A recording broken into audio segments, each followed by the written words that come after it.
নমস্কাৰ বন্ধুসকল, আজি আপোনালোকক দেখুৱাম মই ঘৰতে কেনেদৰে কুকুৰা দানা প্ৰস্তুত কৰিব পাৰিব। যদি ঘৰত কুকুৰা দানা নাইকিয়া হয়, অতি সহজতে এনেদৰে মই দেখুওৱা ধৰণে আপোনালোকে ইমাৰ্জেঞ্চি হিচাপে এই দানাটো ব্যৱহাৰ কৰিব পাৰিব। প্ৰথমে মই অলপ চাউল লৈছোঁ, তাৰপিছত অলপ বুট দাইল লৈছোঁ, তাৰপিছত অলপ মচুৰ দাইল লৈছোঁ।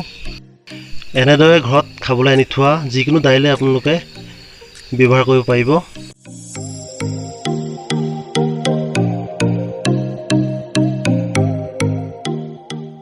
এনেদৰে ঘৰতে প্ৰস্তুত কৰিব পাৰিব। যিহেতু ইমাৰ্জেঞ্চি হয়, আজি ঘৰত যদি আপোনাৰ দানা নাই কুকুৰাক দিবলৈ, এনেদৰে ঘৰতে প্ৰস্তুত কৰিব পাৰিব।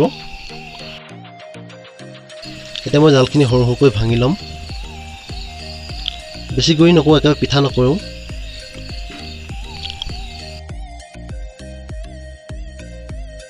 এতিয়া দেখিছে ইমান ধুনীয়াকৈ গুৰি হৈ গৈছে, একেবাৰে দানা নিচিনাই হৈছে। এতিয়া আমি কুকুৰাক দিম।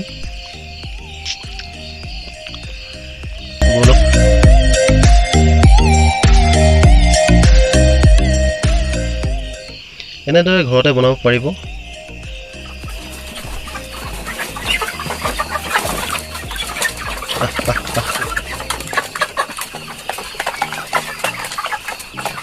দেখিছে কেনেদৰে খাইছে। এনেদৰে খুৱাব পাৰিব ঘৰতে, যদি আপোনাৰ ঘৰত দানা এদিনৰ কাৰণে নাটনি হয়। লগতে ভিমাইন অলপো মিলাই দিব পাৰিব যদিহে থাকে ঘৰত।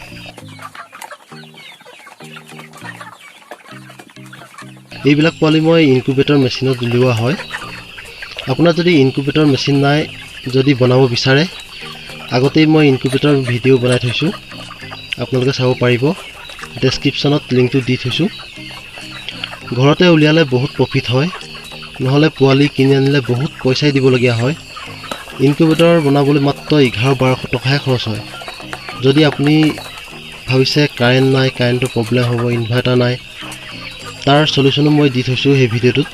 লেম্পৰ সহায়ত কেনেদৰে উলিয়াব পাৰিব আপুনি ভিডিঅ'টো চালেই গম পাব।